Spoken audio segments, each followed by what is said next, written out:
Hi, and thanks for joining me. You're listening to LOQPOD, which is a podcast powered by Lockbox. My name's Katy Ringsdore, and today I'm thrilled to be joined by Sol Enenmoh from Vanquis Bank. Today we're going to be exploring digital transformation and looking at some of the great work they're doing at Vanquis Bank and across the United Kingdom.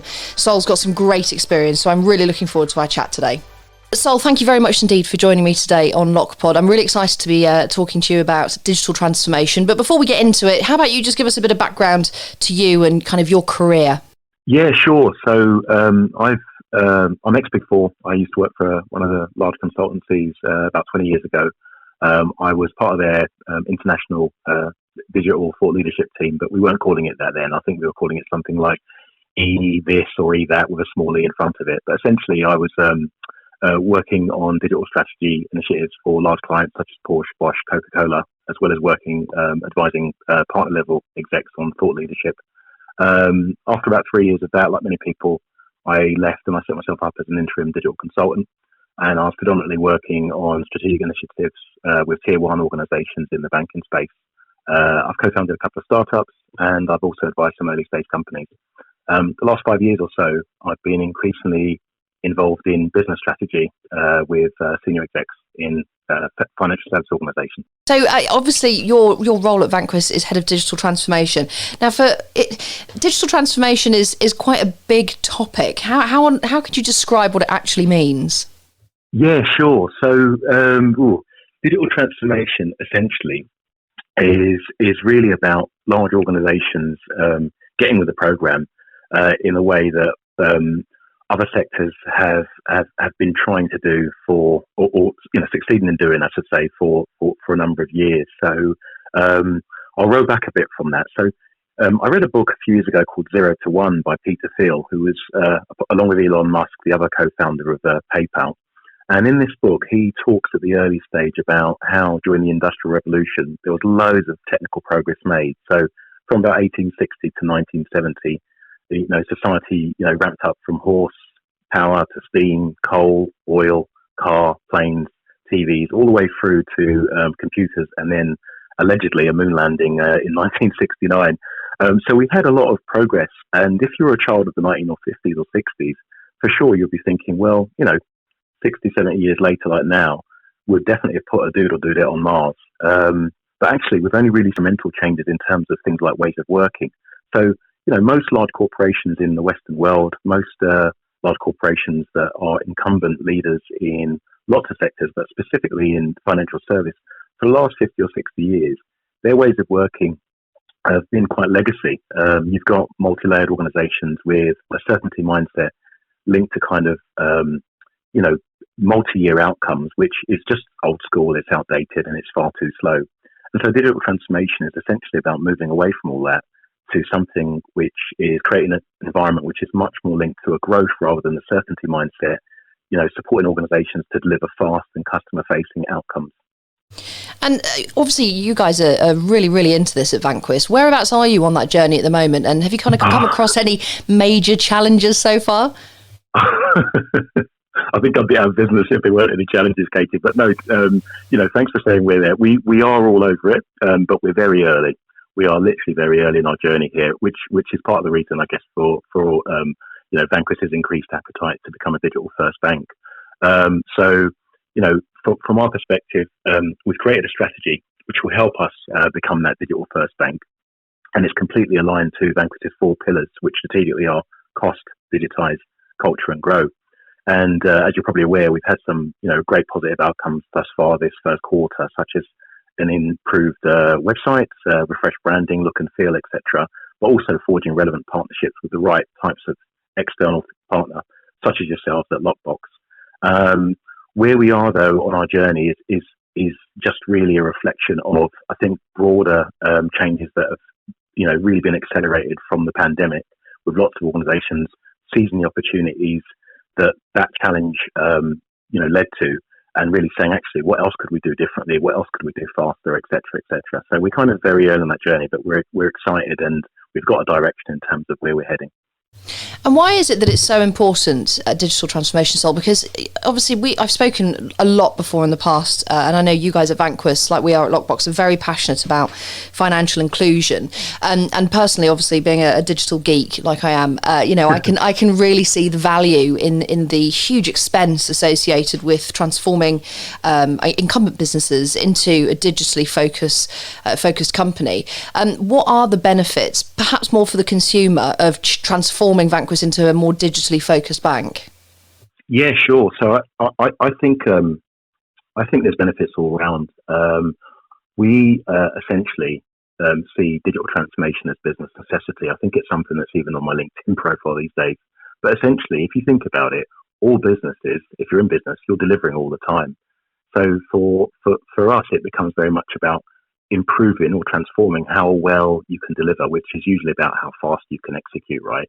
And then also, you then switch, once you've sorted that problem, into what you're focused on. And, leading organizations such as Amazon now or Google, they talk about being relentlessly obsessive with the customer.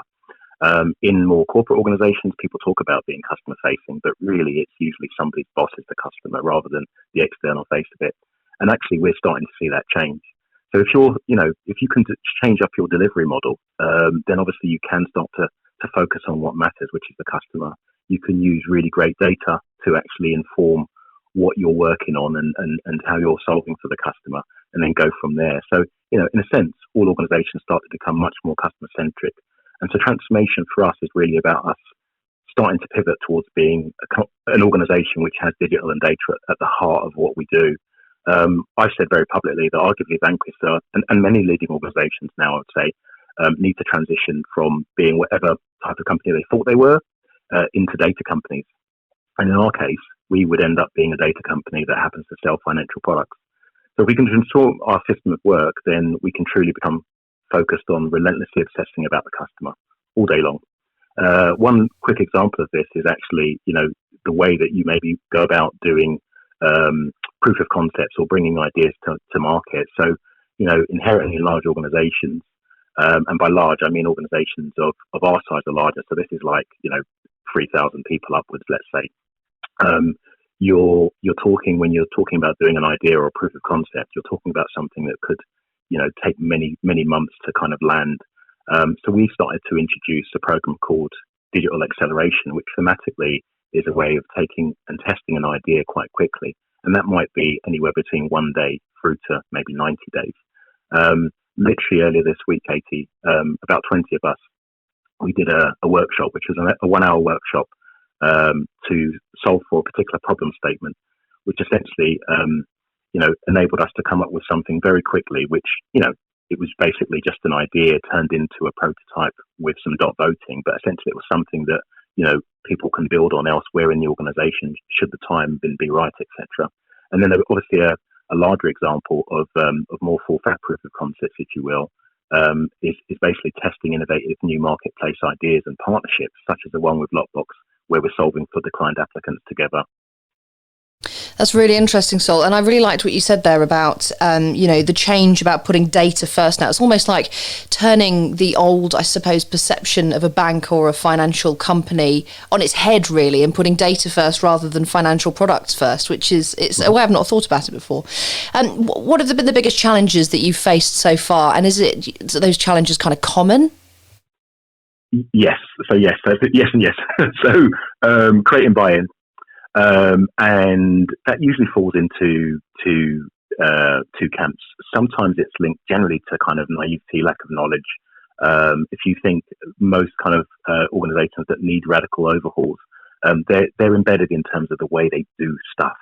So what that usually means is people are just kind of cracking on in silos, doing their thing. And if somebody or a body of people are coming in and saying, "Oh, we're going to do it differently," then that's to change. And human beings by nature, they don't really like change.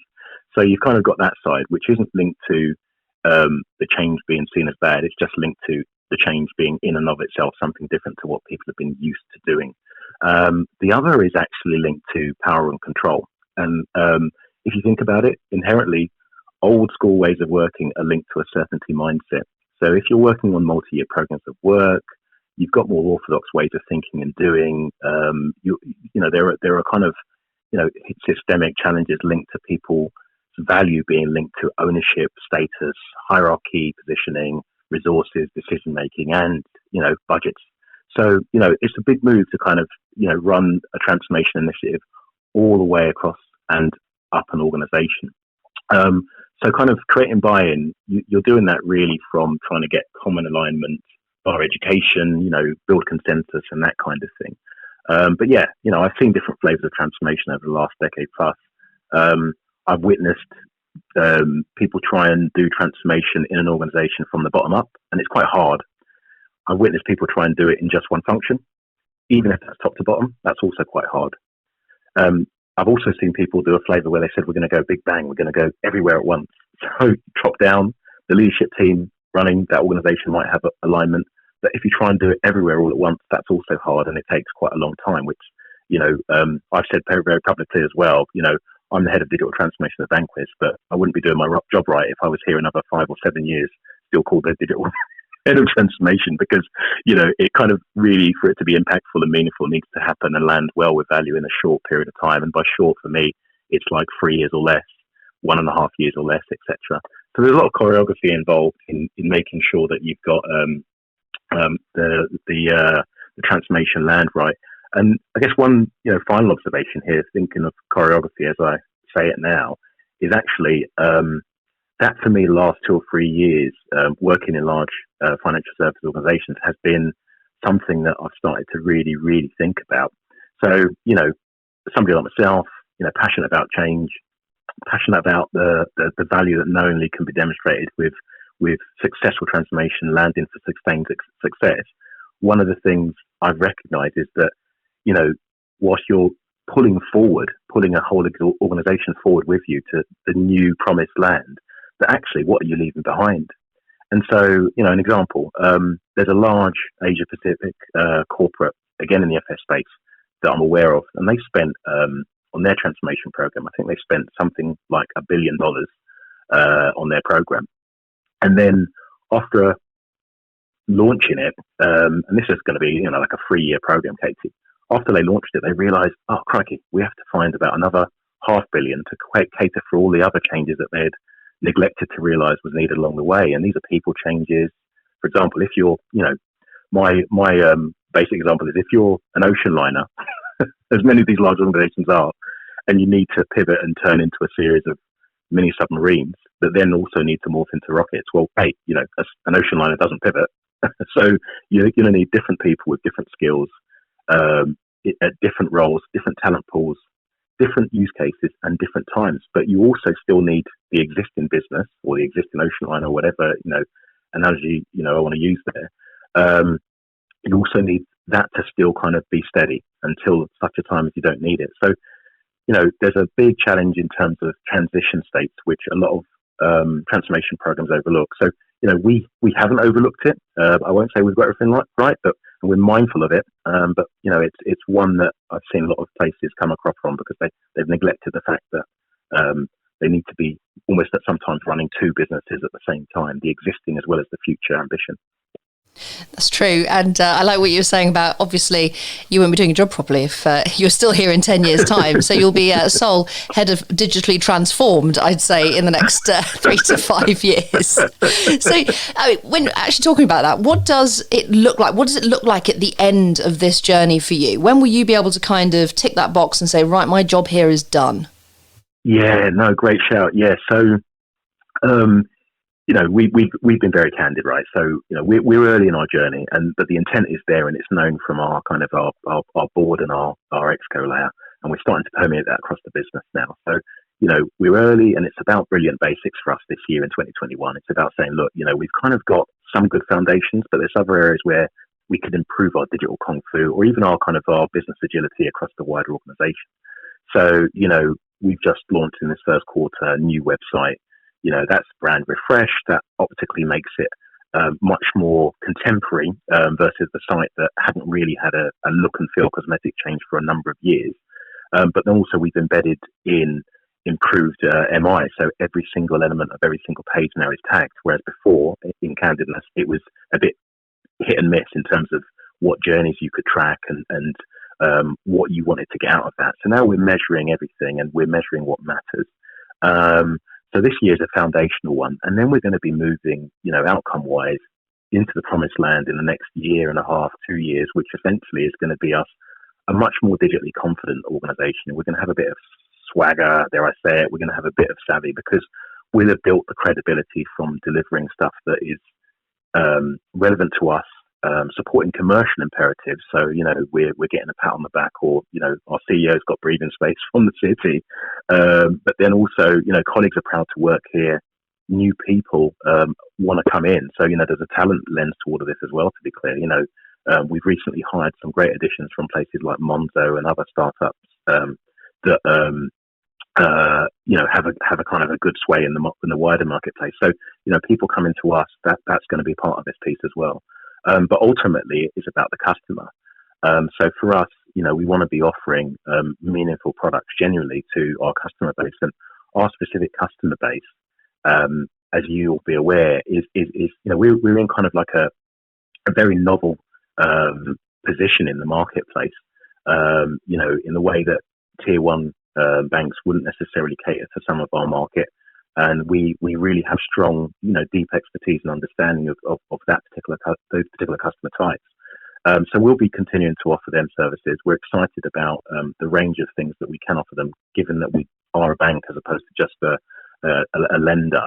But for me, going back to what I said earlier, if we can sort out our system of work and move faster, be a bit braver, be a bit more innovative, which we're obviously starting to do with partnerships such as this one with Lockbox, I think we're going to be better placed just to be able to tackle more things. Leading organizations now, they are innovation factories.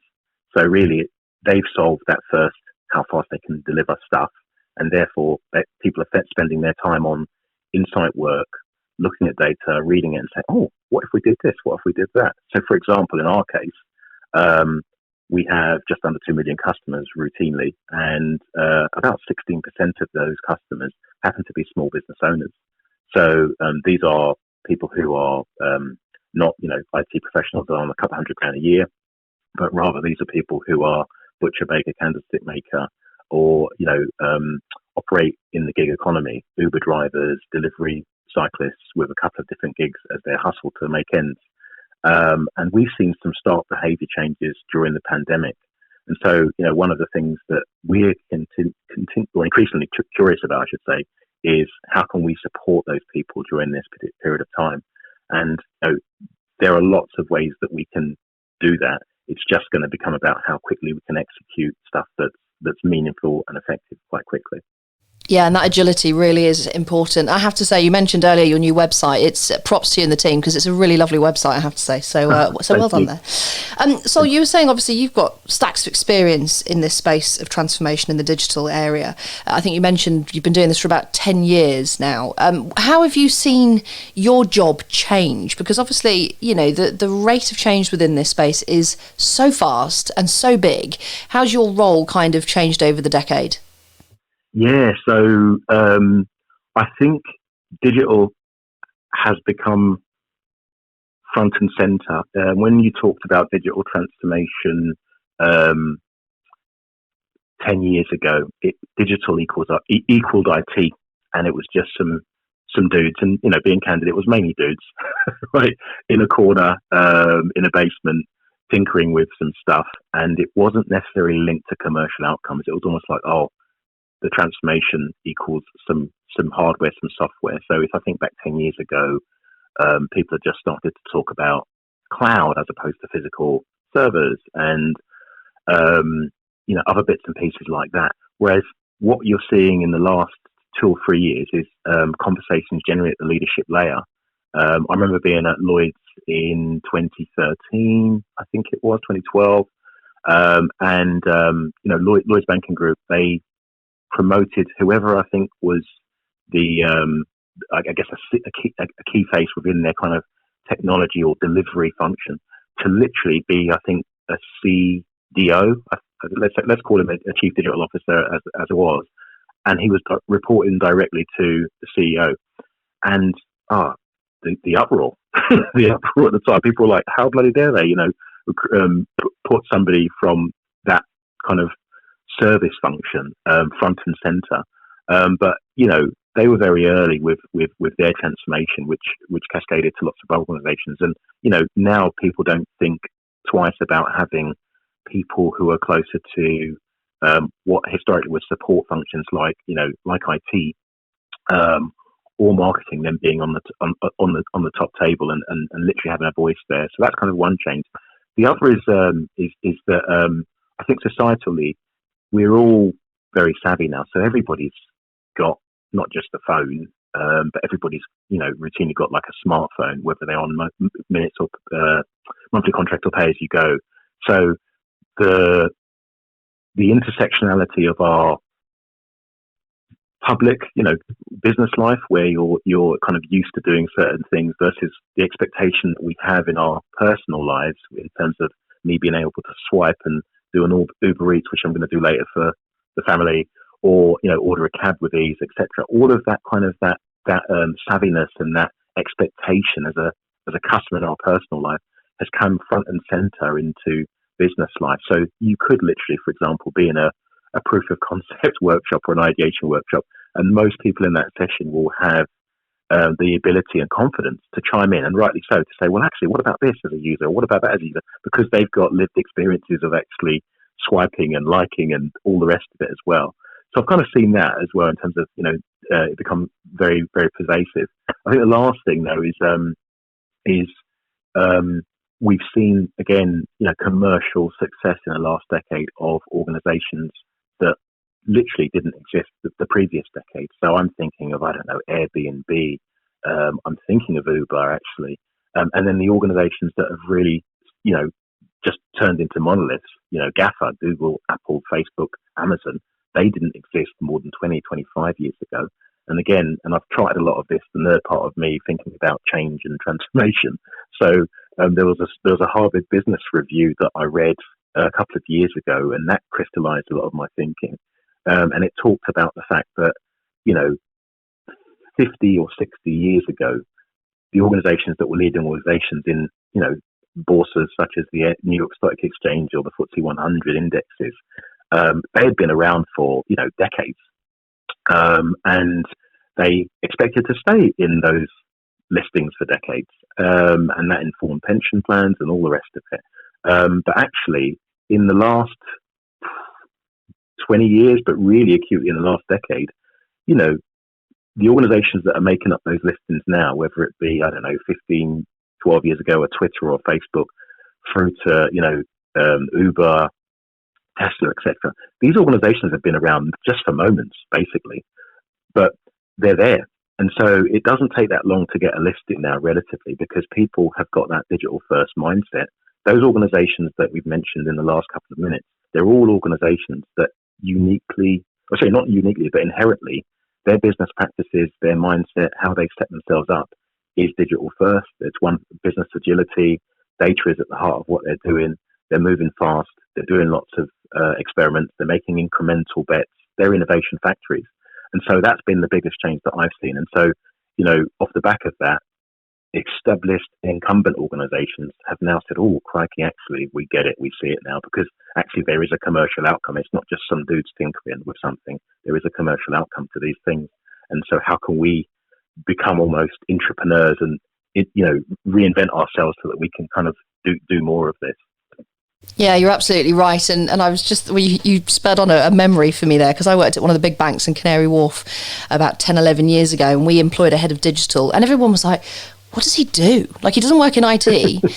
Does he just do Twitter? And the whole mindset was completely different to what it is now. It was really interesting you said that, actually. So I suppose, Sol, what I'd love your opinion on is how businesses can now, I suppose, future-proof themselves and invest wisely, because, we've discussed already the rate of change, the speed, the pace, the agility that's needed. What should businesses be doing to make sure they're future-proofed for, I suppose, the next evolution within digital? And how can they invest wisely to make sure they're not having to kind of rebuild infrastructure and, cost themselves so much money because they've just not thought about what could be next? Yeah, no, it's a good one. It's a tough one. So thank you for that. It's Sorry. all good. No, it's all good. It's a good question. So I think the last year showed us all that you know nothing's certain. And I remember having an early chat when I landed in autumn with our ops director, who himself had come from, I think, certainly from a large FS entity, um, and landed, I think, literally 3 weeks before COVID really took its toll and remote working ensued for everybody. And he told me, he said, yeah, he said, my plans, my 90-day plan, and all this stuff, it was all shot out the window because COVID happened, and it was like, oh. But then guess what? Decisions like organisations taking years to discuss whether employees can work from home some of the time, or business continuity planning, uh, stress tests and all that kind of stuff. All of those forums and meetings and stuff that is the fabric of work in many organisations still. That all went out the window because people had to work really dynamically, regardless of any kind of methodology, whether they used this, that, and the other. It was just like, we need to get stuff done quite quickly. This pandemic is not the zombie apocalypse that a big film fan like myself predicted. It's manifested itself differently, and you're all going to be housebound or die. So we managed as an organisation and many other organisations to mobilise people to get the right things prioritised and done quite quickly. And in our case, people were working from home in a matter of days. I think it was 1 to 3 days across our 3 sites in the UK. And then services such as having our circa 800 contact centre staff working remotely so they could solve for customer calls. That happened in stages over I think 15 days, and no detriment to service. So some of our leaders, including the guy I was speaking to, our ops director, was like, right. We must remember this time. We must remember how quickly we've managed to all crack on and just do stuff. There wasn't a committee for this and that and the other. We just managed to get stuff done. And, even like, so I think that there's something around actually organizations just really keep in front of mind as a learning from this period in history generally, which things are the things that genuinely matter. And also then what kind of organization they are comfortable being in the future. So for us, ways of working, we've got the 3 sites across the UK. In at least 2 of those locations, we are a known, dominant employer. And, I know what that means for, the fabric of a neighborhood, right? In terms of people's commute, buying a coffee or a sandwich, etc. You're a pillar of the community fiscally as well as anything else. But then on the other side, that flexibility now where the world hasn't collapsed with us all working at home, people are trusted to do their jobs in a way that, as I say, a few years ago, people have been like, oh, well, you can only work at home maybe 1 day a week, which inherently was the Friday. And all that's gone out the window. And so that whole presenteeism culture, even depending on how people go back to offices, and I think there will be some kind of splits, which, I think most people now would be on side for because the human condition is a social condition. But, the whole notion of somebody being physically at a desk just to show that they're adding value, I think that has just been, kibosh basically. One of the things I've noticed at a general functional level within our digital function is actually, everyone's obviously got different schedules because people have got different commitments. And so you've actually implicitly changed the way of working because you're all about trusting people. And then there's psychological safety there, and there's self-ownership and empowerment there. So, regardless of someone's position in the hierarchy, you've kind of got to trust that they're going to get on and do their stuff. And so for our business more broadly, the assumption has to be, and the aspiration has to be that we move from being, I guess, time-bound to say, right, you're going to do this on this day and this time, and, things might change. But actually we become much more outcome-based, which I think is, again, where leading organizations are at. It's like, well, we want to test on this, and this is the outcome we're hoping to happen. If it doesn't happen quickly, we'll test again, or we'll abandon it. But maybe we've learned not to do that, or we'll learn something which we can take forward in another test, and it's incremental gains. So yes, I think there's a few things there that we would like to take on board. But certainly, for me, the prevailing thing that we and other organisations can do to not just survive but thrive in the coming years. Unfortunately, in the UK with the vaccine rollout, hopefully, we're going to bounce back economically over the next 5 to 10 years quicker and better than lots of other countries.